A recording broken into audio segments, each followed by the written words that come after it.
সব কটা চিংড়ি মাছ বিক্রি হয়ে গেল, আর এই কটা পড়ে আছে। এটা হয়ে গেলে তাহলে আমরা বাড়ি যাচ্ছি, তাই তো দাদা? হ্যাঁ, বিক্রি হয়ে গেলেই বাড়ি যাব। এখানে বসে থেকে কি হবে? তারপর বাড়ি গিয়ে বিশ্রাম করে দুটো চিংড়ির ঘেরে খাবার দিতে হবে। অনেক কাজ আছে।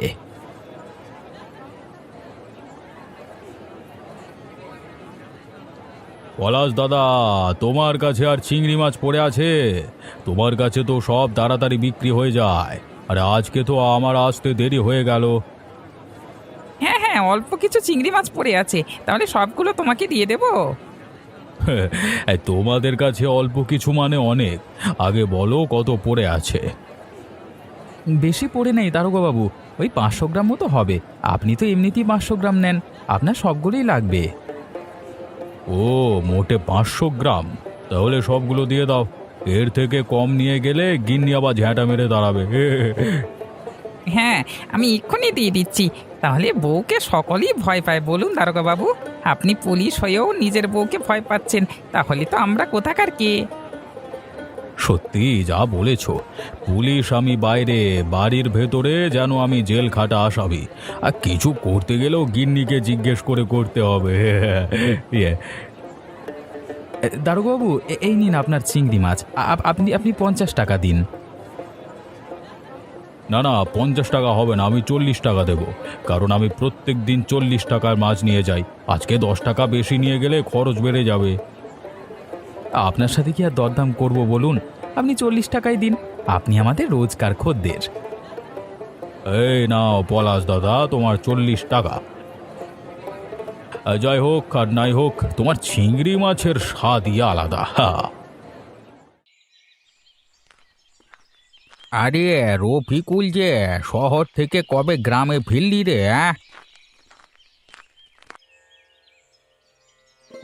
তুমি কি চোখে দেখতে পাচ্ছ না? আমার হাতে এতগুলো ব্যাগ, নিশ্চয়ই এই ফিরছি। তা তোমার একটা সাধারণ জ্ঞান বলে কিছু নেই নাকি? আমি অতটা খেয়াল করিনি। এটা বল, কেমন আছিস? আর শহরে তোর মুরগির ব্যবসা কেমন চলছে? আমি তো ভালোই আছি, আর আমার ব্যবসা এখন অনেক বড় হয়েছে। ভাগ্যিস আমি এই গ্রাম ছেড়েছিলাম, না হলে আমি এত বড় মানুষ হতেই পারতাম না। এই গ্রাম আমাকে কি দিয়েছে? কিছুই দিতে পারেনি। হ্যাঁ, যে গ্রামে জন্মালি, যে গ্রামে এতদিন মানুষ হলি, সেই গ্রাম কি তুই আজকে অপমান করছিস? কি বলবো আর, যেটা বলছি সত্যিই বলছি।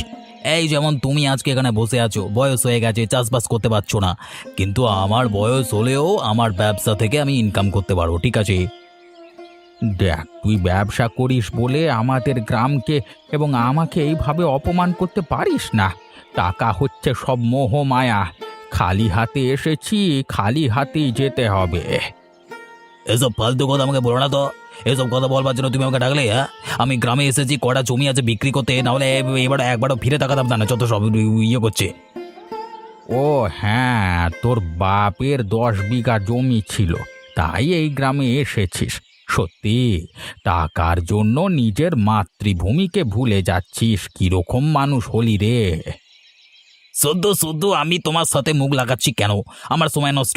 এই তোমার মতো ভিখারি এই গ্রামে পড়ে থাকা উচিত। যত সব ইয়ার কি মারে সবসময়, কাজকর্ম নেই গো।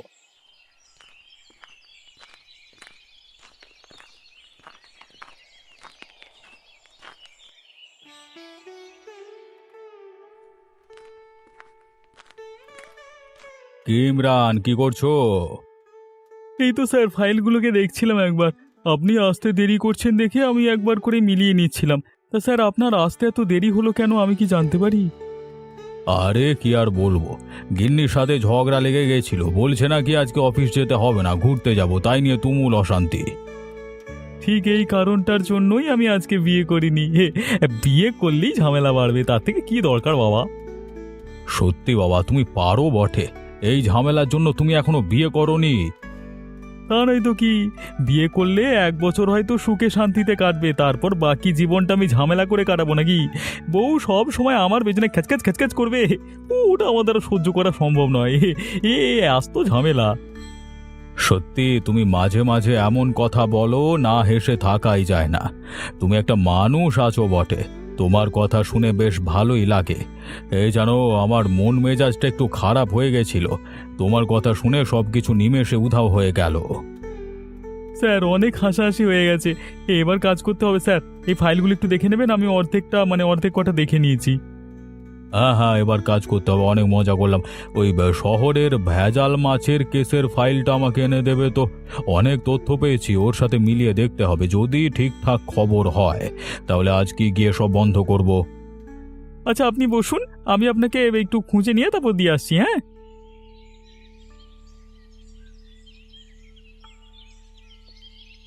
ওগো বলছি কি, বাড়ির পিছনের দিকের পাঁচিলটা যে ভেঙে গেছে, ওটা কি মেরামত করবে না? দেখো গিন্নি, আমাদের চিংড়ির ঘের থেকে যা টাকা আয় হয় তা সমস্তটাই সংসার চালাতে খরচ হয়ে যায়, তাহলে আমি পাঁচিলটা মেরামত করব কিভাবে? আচ্ছা, পাঁচিলটা তোমায় মেরামত করতে হবে না, বাড়ির চালে একটা ছোট ফাটল হয়েছে, ওটাকে মেরামত করো। এবার বর্ষাকাল আসছে, খুব অসুবিধে হবে। বৌদি কি আর বলবো, আমাদের অবস্থা তো সবই তুমি জানো। যা ইনকাম করি তা খাওয়া দাওয়া করতে আর সংসারের পেছনে খরচ হয়ে যায়। একটা টাকা যদি জমাতে পারি। কি আর করা যাবে বলো, বাবা তো অনেক কম বয়সে পড়া ছাড়িয়ে এই ব্যবসায় নামিয়ে দিল। তখন তো প্রচুর লাভ হতো, কিন্তু এখন যে আয় এত কমে যাবে ভাবিনি তো। দাদা এইভাবে থেমে থাকলে হবে না, আমাদের এই চিংড়ি মাছের ব্যবসাকে এই উন্নত মানের চিংড়ি ব্যবসায় পরিণত করতে হবে। আরও ভালোভাবে চাষ করতে হবে, যত বেশি লাভ হয়। আমাদের তো দুটো চিংড়ির ঘের আছে, এতে যথেষ্ট পরিমাণ চিংড়ি চাষ হয়, এরপর আর বেশি চাষ হবে না। তাহলে কি করে আয় বাড়বে বলো? আর আমাদের হাতে অত টাকাও নেই যে নতুন করে আবার একটা চিংড়ির ঘের তৈরি করব।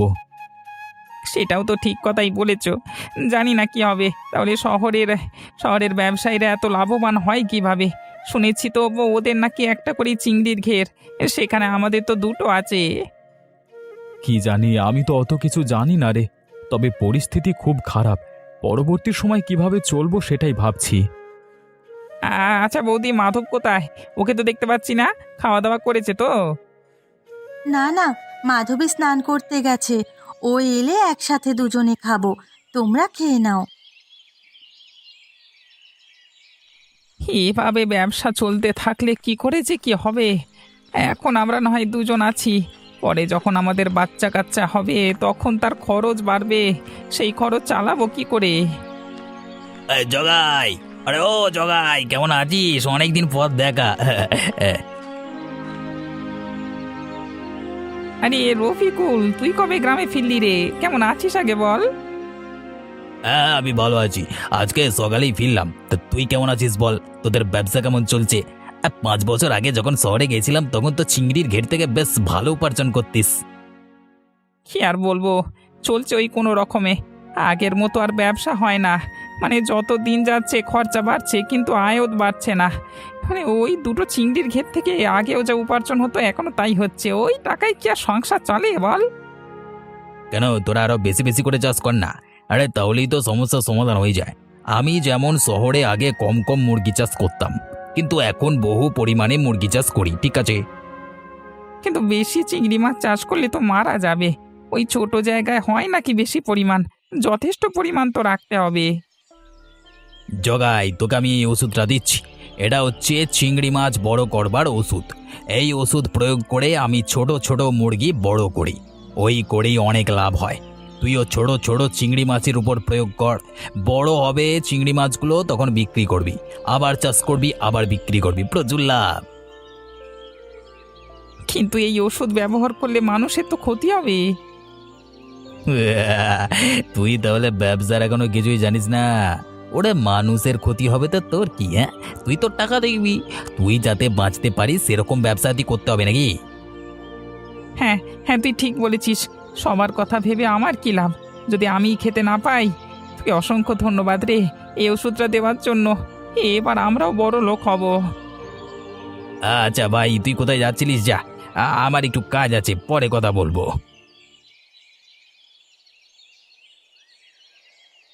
খুড়ো, কি খবর গো? আজকে একা একা মাছায় বসে আছো, কোনো সঙ্গী পাওনি নাকি? না রে, সকাল থেকে একাই বসে আছি।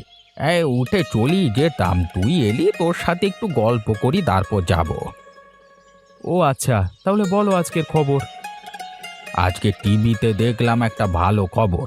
শহরে সমস্ত ভেজাল খাদ্য বিক্রেতাদের ব্যবসা বন্ধ করে দিয়েছে পুলিশ। অনেক দিন থেকে এই নিয়ে তদন্ত চলছিল। বাহ, এটা তো খুব ভালো খবর, শুনেও বেশ ভালো লাগলো। মানুষকে ভেজাল খাইয়ে খাইয়ে মানুষের শরীর এরা দুদিনে নষ্ট করে দিচ্ছিল। পুলিশ ঠিক করেছে, ঠিক করেছে। হ্যাঁ, দেখেছিস তো, আগেকার মানুষ বাঁচতো 100 বছরের ওপর, কিন্তু এখন মানুষ 60 বছরে ঘায়েল হয়ে পড়ে। সব কিছু হয়েছে এই নকল খাবারের জন্য। যা বলেছ, এদের যদি কঠোর শাস্তি না হয় তাহলে এরা পরে আবার এরকম ব্যবসা শুরু করবে। আমি চাই এদের কঠোর থেকে কঠোরতর শাস্তি হওয়া দরকার। আমি তো শুধুমাত্র তোকেই দেখেছি সৎভাবে এবং প্রাকৃতিকভাবে চিংড়ি মাছ চাষ করে ব্যবসা করতে। বাকি শহরে সব দেখেছিলাম, কে সবজিতে ওষুধ দিচ্ছে, কে আবার কি সব মাখিয়ে রাখছে ওষুধের মতো। আমার জীবনের একটাই নীতি, যতদিন বেঁচে থাকবো কষ্ট করব, তবু মানুষকে উল্টোপাল্টা জিনিস খাওয়াবো না। এই জন্যই তো তোকে এত ভালো লাগে। আমি চাই তোর ব্যবসা যেন আরো বড় হয়। বিধাতা তোকে কৃপা করুক। কিন্তু হচ্ছে আর কোথায় গো খুড়ো, দিন দিন ইনকাম আরও কমে যাচ্ছে, জিনিসপত্রের দাম আরও বেড়ে যাচ্ছে। এইভাবে চললে খুব শীঘ্রই আমাকে আমার ব্যবসা বন্ধ করতে হবে। কিচ্ছু হবে না রে, ওরে ভালো মানুষের সাথে বিধাতা ভালোই করে। সব ভালো যার শেষ ভালো তার, কথাটা তো জানিস। ভরসা রাখ।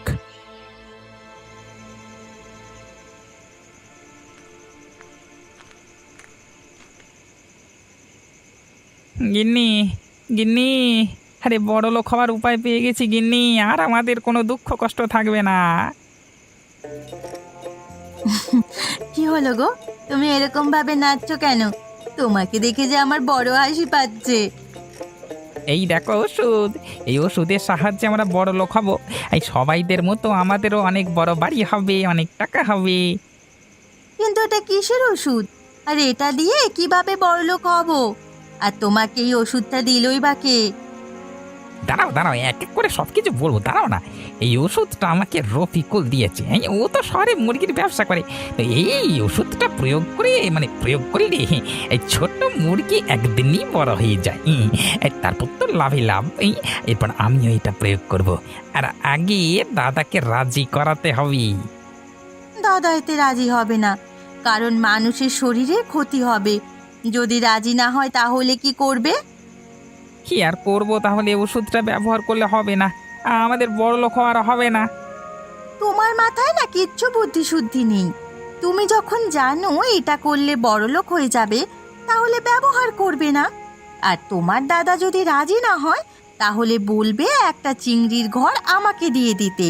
দুজনের ব্যবসা আলাদা করে নাও, তবেই আমরা বড়লোক হয়ে যাব।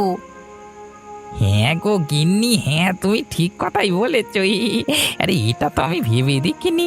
এই বড় লোক আমি হবই, তবে যে করি হোক দরকার হলে ব্যবসা ভাগ করে নেব।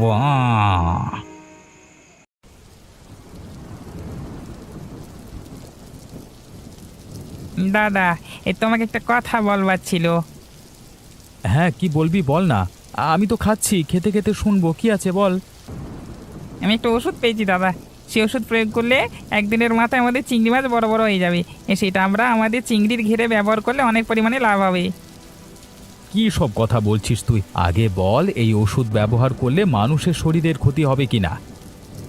হ্যাঁ, ওই নামমাত্র একটা ক্ষতি হবে, তাতে কোনো প্রভাব পড়বে না। আমরা তো বেশ ভালো ব্যবসা করতে পারবো, বেশ ভালো টাকা উপার্জন হবে। চুপ কর, একদম চুপ কর। আমার সামনে এসব কথা আর একবার বললে না, একটা কষিয়ে চড় মারবো। এরকম 2 নম্বরই ব্যবসা আমরা করি না। করতে হবে না তোমাকে, আমি করবো একা। একটা চিংড়ি ঘের আমার আর একটা তোমার, ব্যবসা ভাগ। নিজেও বড়লোক হবে না, কাউকে ওতেও দেবে না, যত সব। ঠাকুরপো, একবার ভেবে নাও, এরকম উল্টোপাল্টা কাজ করো না। বিধাতা কিন্তু কোনোদিন তোমায় ক্ষমা করবে না। তুমি চুপ করো দিদি। যখন দাদা কথা বলছিল আমি তো মাঝে কথা বলিনি। ওটা ছেলেদের ব্যাপার, ছেলেরা বুঝুক। তোমার তো কথা বলার কোনো দরকার নেই। গিন্নি তুমি চুপ করো, আমি দেখছি ব্যাপারটা। আর জগাই, তুই তাহলে ঠিক করিয়ে নিয়েছিস ব্যবসা আলাদা করে নিবি, তাই তো? আমাকে আমার মনের মতো ব্যবসা করতে দিলে তবেই তোমার সাথে কাজ করবো, না হলে আলাদা করে দাও, এইটুকুই বলবো ব্যাস। এরকম 2 নম্বরই ব্যবসা আমি করতে পারবো না ভাই। তোকে আমি ব্যবসা আলাদা করে দিলাম, তুই যা পারিস কর। আমি তোকে বাধা দিতে যাব না, তবে শেষবারের মতো বলছি এসব করিস না। হ্যাঁ, জ্ঞান দিতে হবে না। এবার আমি ব্যবসা করবো আর সবাইকে দেখিয়ে দেবো আমাদের দুজনের ব্যবসা কোন আলাদা। হ্যাঁ, আমার ভাইটার কি হলো? ও তো আগে এরকম ছিল না, সব সময় নিষ্ঠা আর সততার সাথে ব্যবসা করতো। তুমি কেঁদো না গো, বিধাতা তো আছেন, সব ঠিক হয়ে যাবে। আমার মনে হয় ঠাকুরপুর মাথাটা কেউ ভালোভাবে খেয়েছে, তাই ঠাকুরপো এরকম করছে। বাবা মা কি আমাদের এই শিক্ষা দিয়েছিল? এতদিন ধরে সমস্ত শিক্ষা ভুলে গেলি রে। সত্যি যে তুই আমার ভাই, আজকে আমার মানতেও লজ্জা লাগছে। তুমি এতটা ভেঙে পড়ো না গো, শেষমেশ দেখবে ভাই আবার তোমার কাছে ফিরে এসেছে। তুমি ভেঙে পড়ো না। আমার তো মনে হচ্ছে ওর বউ ওর মাথা খেয়েছে, না হলে তো এসব কথা একবারও ও মুখে আনতো না। দেখো, কাউকে দোষ দেওয়ার আগে ভালোভাবে যাচাই করে নাও। হ্যাঁ, হয়তো মাধবীর দোষ আছে, কিন্তু এইসব বুদ্ধি মাধবীর হওয়ার কথা নয়। ও তো একটা গ্রামের মেয়ে, এইসবের পিছনে মনে হয় অন্য কেউ আছে। হ্যাঁ, এটা তুমি ঠিকই বলেছ। ও তো গ্রাম্য মেয়ে, এসব ওষুধের ব্যাপারে কি করে জানবে? শহরের কেউ ভাইয়ের মাথা খেয়েছে। তুমি একটু খোঁজ খবর নাও, দেখো এই কদিনের মধ্যে কে শহর থেকে গ্রামে এসেছে, তাহলেই তুমি জানতে পারবে। কিন্তু আমাদের গ্রামের অনেকেই তো শহরে কাজ করে, কি করে বুঝবো বলো তো? হ্যাঁ, কাজ করুক না, তাতে কি হয়েছে? সবাই তো আর একসাথে গ্রামে আসবে না। তুমি খোঁজ খবর নিয়ে দেখো কজন গ্রামে এসেছে শহর থেকে, তারপর দেখবে কার কার সাথে ভাই ভালোভাবে মেলামেশা করছে। ঠিক আছে, আমি বুঝতে পেরেছি। আমি তাহলে ফাঁকের দিকে যাচ্ছি একটু খোঁজ খবর নিতে। আরে, বাইরে বৃষ্টি পড়ছে যে, তুমি এখন কোথায় যাবে? বৃষ্টিতে কিচ্ছু হবে না, আগে আমাকে এসব করা থেকে ভাইকে আটকাতে হবে। আমি বের হলাম।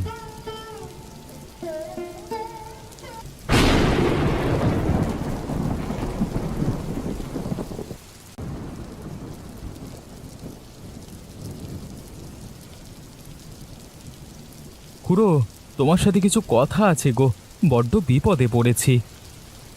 কি হয়েছে রে পলাশ? এত বৃষ্টির মাঝে তুই এলি কিভাবে?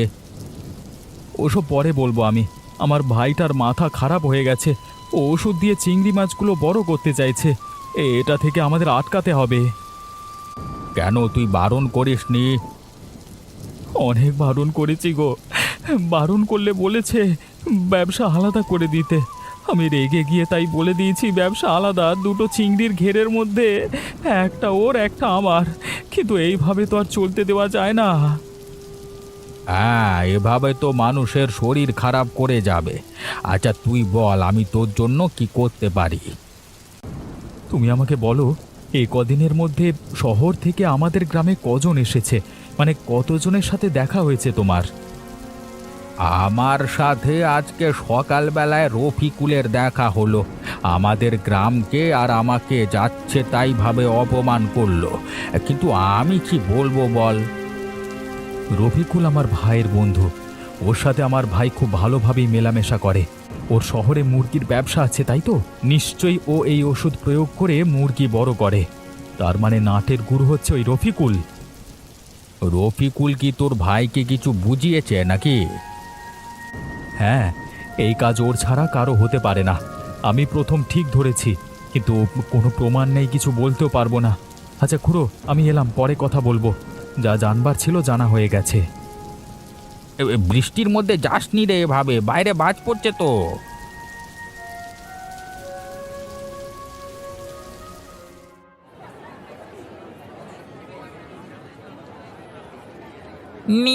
নিয়ে যান, অল্প টাকায় বড় বড় চিংড়ি মাছ নিয়ে যান, আমার মতো কমে আর কেউ দিতে পারবে না, নিয়ে যান।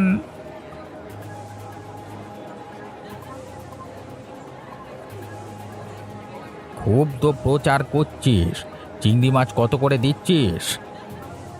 চিংড়ি মাছ 50 টাকা কেজি, এত কম দামে কেউ দিতে পারবে না, আর সেই স্বাদ।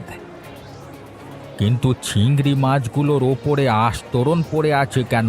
তুই চিংড়ি মাছের ওপর ওষুধ প্রয়োগ করছিস? দেখো, আমি তোমাকে অত কৈফিয়ত দিতে পারবো না। যদি কম দামে মাছ কিনতে হয় তাহলে কেন, না হলে এখান থেকে যাও, আমাকে জ্ঞান দিতে। তোর দাদা তো প্রাকৃতিকভাবে চিংড়ি মাছ চাষ করে, আর তুই এরকম করছিস?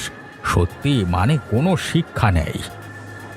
তুমি কিনবে না তো দোকানের পাশে যাও। এই ধান্দার সময় ব্যাগরা দিতে যাও না, যত সব উঠ কলো কোথাও বেচাকেনা করার সময় যত কিছু ধ্যাৎ। আমি কিন্তু চুপ করে বসে থাকবো না। গ্রামের মানুষকে ওষুধ দেওয়া মাছ আমি খেতে দেবো না। এই এই তুমি যাবার করো তো, এখন দোকানের সামনে থেকে সরে যাও। অন্য খরিদ্দারকে ছাড়তে হবে, নিজে তো কিছু কিনবেও না আর বেচা কেনাও করতে দেবে না, যা তো সব।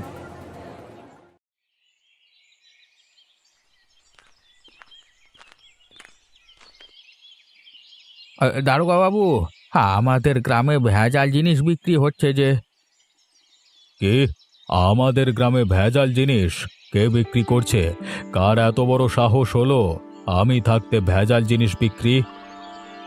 ওই যে পলাশের ভাই চিংড়ি মাছে ওষুধ প্রয়োগ করে চিংড়ি মাছ বড় করছে, তারপর সেগুলো হাতে বিক্রি করছে। আমি এই মাত্র দেখে এলাম। কিন্তু পলাশ দাদা তো ভালো মানুষ, উনি তো এসব করবেন না। ওদের দুই ভাই আর একসাথে ব্যবসা করে না, ব্যবসা আলাদা হয়েছে। পলাশ খুব ভালোভাবে কাজ করে, কিন্তু ওর ভাই এরকম করছে। ও, এসব তো আমার জানা ছিল না। ঠিক আছে, ওরা তো বিকেলের দিকে চিংড়ির ঘেরে খাবার দেয়, তখন গিয়ে ওকে আমি হাতে নাতে ধরবো। হ্যাঁ, এখন গেলে কথায় হয়রান করবে, কিন্তু হাতে নাতে ধরলে আর কিছু করতে পারবে না। সে আমার যত প্রিয়ই হোক না কেন, গ্রামের মানুষের ক্ষতি সহ্য করব না। যেটা ভুল সেটা ভুল, যেটা ঠিক সেটা ঠিক। আপনি একদম ঠিক বলেছেন। আচ্ছা, আপনি কিভাবে বুঝলেন যে ওষুধ প্রয়োগ করেছে? আমি বাজারে গিয়ে দেখি খুব কম দামে বিক্রি করছে, তারপর গিয়ে দেখি চিংড়ি মাছের ওপরে নীলাভ একটা আস্তরণ পড়ে আছে। সেটা দেখেই বুঝতে পারলাম। আমি বলেছি বলে সে আবার কত কথা। ঠিক আছে, তুমি নিশ্চিন্তে যাও, আমি ওকে ব্যবস্থা করছি।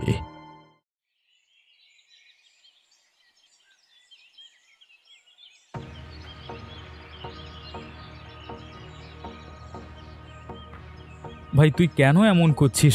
কেন চিংড়ি মাছগুলোতে ওষুধ প্রয়োগ করছিস? মানুষকে ভালো খাবার খাওয়া না। দেখো দাদা, তুমি তোমার মতো কাজ করো, আমি আমার মতো কাজ করছি। এখানে তুমি বাধা দেওয়ার চেষ্টা করো না তো।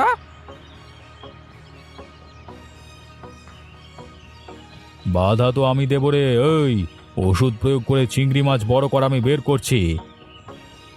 দারোগাবু, আপনি এ সময় এখানে কি করে এলেন? কি করে আবার? হেঁটে হেঁটে চলে এলাম, আর তোমার কর্মকাণ্ড দেখতে পেয়েছি। এবার চলো আমাদের সাথে। 10 বছর জেল খাটবে, শাস্তিটা নিশ্চয়ই জানা আছে। দারোগা বাবু, আমাকে ক্ষমা করে দিন দারোগা বাবু। এরকম ভুল আমি আর কখনো করব না, আমার বড্ড ভুল হয়ে গেছে। এখন আর কাঁদুনি গাইলে তো হবে না। কাজটা করবার আগে ভাবা দরকার ছিল। গ্রামের মানুষদের ভেজাল খাওয়াবে, আমরা তো চুপচাপ মেনে নেব না। জেলে তোমাকে যেতেই হবে। দারোগাবাবু, আমার একটা কথা রাখুন। আমার ভাইটাকে নিয়ে যাবেন না, ও একবার ভুল করে ফেলেছে। আমি আপনার কাছে হাত জোর করে ক্ষমা চাইছি, তার জন্য দয়া করে আমার এই কথাটা রাখুন।